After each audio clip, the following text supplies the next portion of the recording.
there was something going on that needed to be investigated. The first sign I had was I broke my hip, and a very short while after that, I had what they thought was a stroke.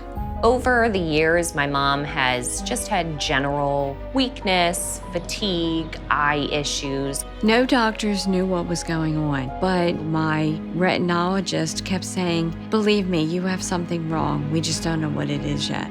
Within a few months, she had more strokes, and then that's where she eventually got diagnostic testing and figured out that she had RVCL. RVCL, retinal vasculopathy cerebral leukoencephalopathy, a rare genetic disease that causes many strokes in the white matter of the brain. My name is Jonathan Miner. I am a physician scientist here at the University of Pennsylvania Perelman School of Medicine.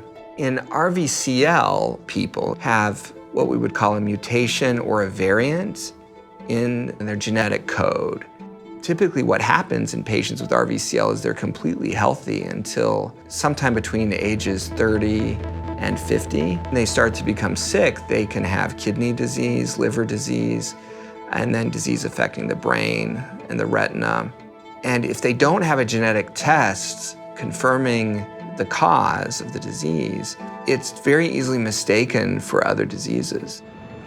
Many of the families who don't know they have RVCL, they know they have serious health problems in their families because basically when you look back at the family history, about half of family members have been dying prematurely. My mother passed away when I was young. Then I lost a brother in his 50s. I suspect my mother had RVCL because not many people pass away in their 40s.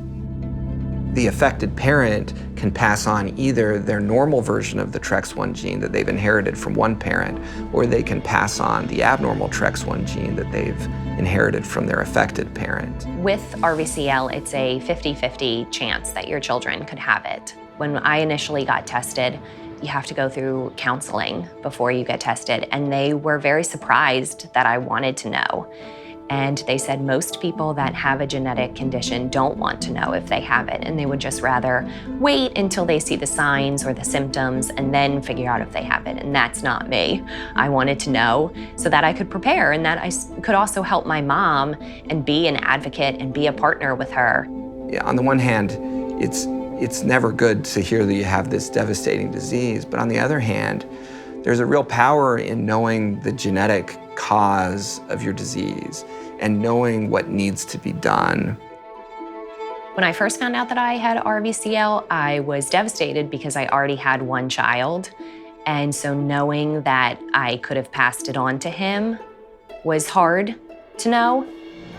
When we were deciding to have more children, we definitely thought about the likelihood that this gene could be passed on, and we wanted to do everything that we could to not have it be passed on. So we did try IVF multiple rounds, and that was eventually unsuccessful for us. So we just had to decide that we were gonna put fate in God's hands and just hope that even if we had a baby now, that life and science would be different in 30 or 40 years when this gene could eventually affect them, and that they would be okay.